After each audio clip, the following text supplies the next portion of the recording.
What is good people? It's your boy DV8, and for those who don't know, DA and myself released a project less than 4 weeks ago.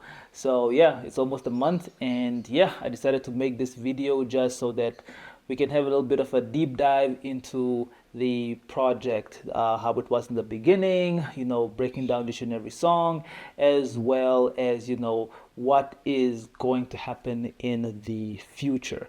So, yeah, hopefully you guys will enjoy this. And without further ado, let's get into it. So first of all, so this is an EP, and with this project, the name that we gave it was Take Me Back. Now, I'm gonna be honest with you, we did not have an overarching theme when it came to this project. We just wanted to do music. I wanted to do music with DA. We have done a couple of songs together before, but we haven't done a project together for different reasons from both of our sides. I can only speak for myself. I can't speak for DA.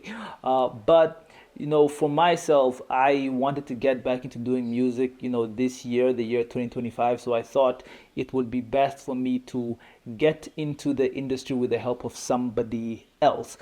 So I wanted to know the music making process, the process of making a project, promoting it, and to practice all of those things before I end up making my own music or music by myself.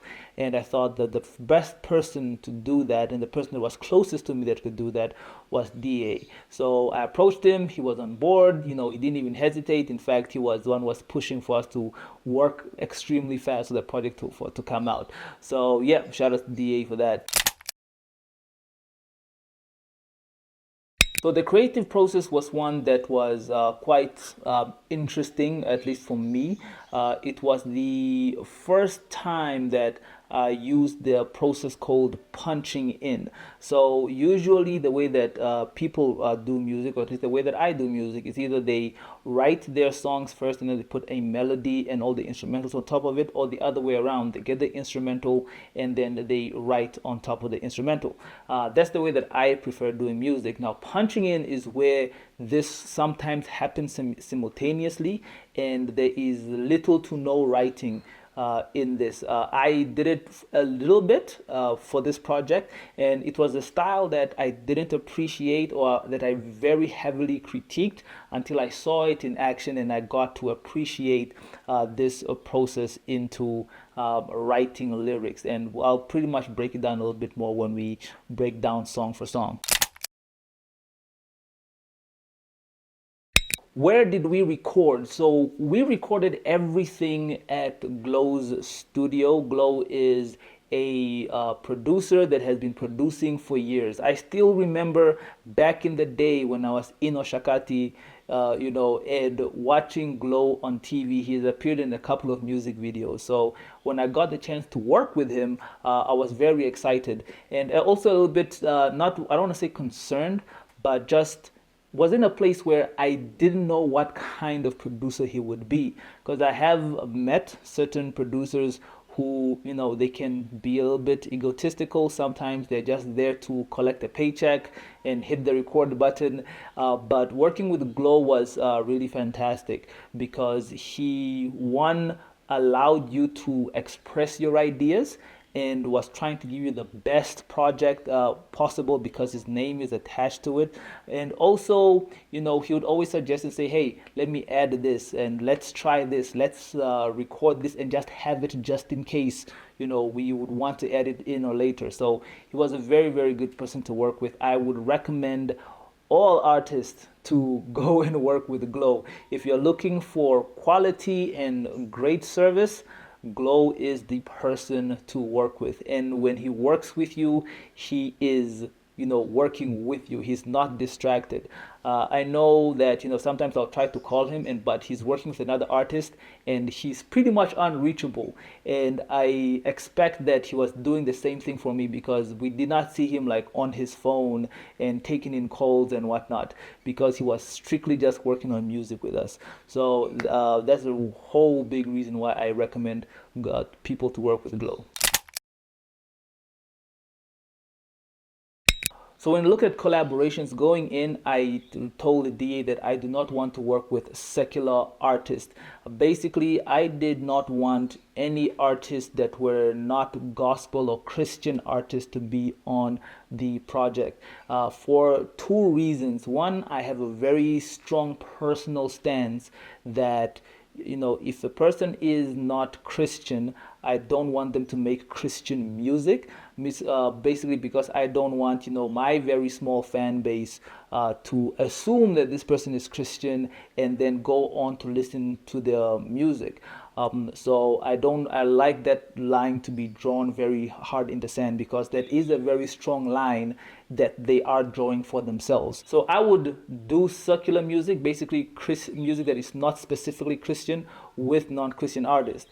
For example, if somebody wants to make a song about family and this person is not a Christian, I'm like, okay, cool, fine, we can do a song about family because our views on family do align there. But if they want to make a song about glorifying Jesus, well, on their next record, they're going to be talking about twerking or whatever. We can't do that. We're not going to do that over here, because we can see that your view doesn't align with my Christian worldview. So that is my stance. So that's the reason why I did not want to collaborate with Christian artists. That's reason number one. Reason number two is that I believe that the Christian or the gospel music industry has so much talent already, and we shouldn't be going outside of the genre to get other artists to sort of like pump up our songs. We already have talented people within the kingdom that are not being given a platform, so it would be best for us to use the platform that God has given us to platform other Christian artists on there. So that's the way that I look at it.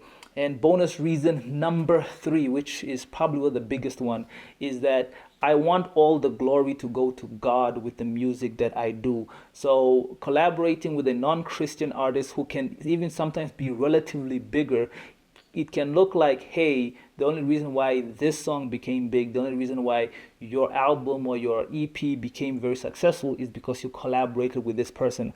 I want to remove those doubts completely, and for it just to be like, hey, listen, God is the one who brought this thing together. He used this person, and I would like that to be the sentiment that's there.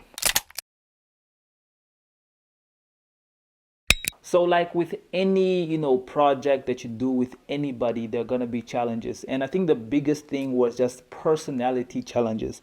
Those were probably the biggest challenges that we had. So DA and myself are very two different characters, different personalities. In fact, it's kind of hard sometimes to figure out how we became friends. I think it's just our love for Jesus and our love for music that brings us together. And we came to a place where, we did clash a lot. There's a lot of times where, he would do something, deliver a line in a certain way that I didn't like, and I would do the same. And yeah, it was just kind of like rough. And I did learn a whole lot through this process, and trying to see how I can work with not only DA but with other artists in the future. Like, how are we going to work together in spite of the clash in personalities? So yeah, it's something that you get to learn. I would advise everybody to do a collaborative project with somebody, clash with them, and then try to find a way to work together in the future better. One of the greatest moments in the recording session is this, ability to create something out of nothing, essentially, where you have an idea in your head and then bringing it into a way that people can actually hear. It's kind of crazy when you think about it. And, it's something that God has done. We already see that he did this in Genesis, and he did not have any instruments. He just spoke and it came into being. We are nothing close to what God is. We have a mind that he has given us. There are tools that he has given us, and we use all of these things together to create something something. And yeah, it's kind of like pretty dope that we have some sort of resemblance to the Father, of how we can create things. So that's just one of the greatest moments that we did. There's sometimes where there's some songs that it feels like the song made itself, like we just were part of the process, and that's kind of like great. And yeah, we'll break down all of these. So that is pretty much the summary on the project. The project is available online. You can also contact me directly, and I can hit you up with a CD, or even send you a link to the music, because not a lot of people use CDs these days. So stick around for the rest of the series. We'll be breaking down every single song, the good, the bads, the uglies, and the inspirational. And you can start streaming the EP on Spotify and wherever else you get your music online. All right, peace.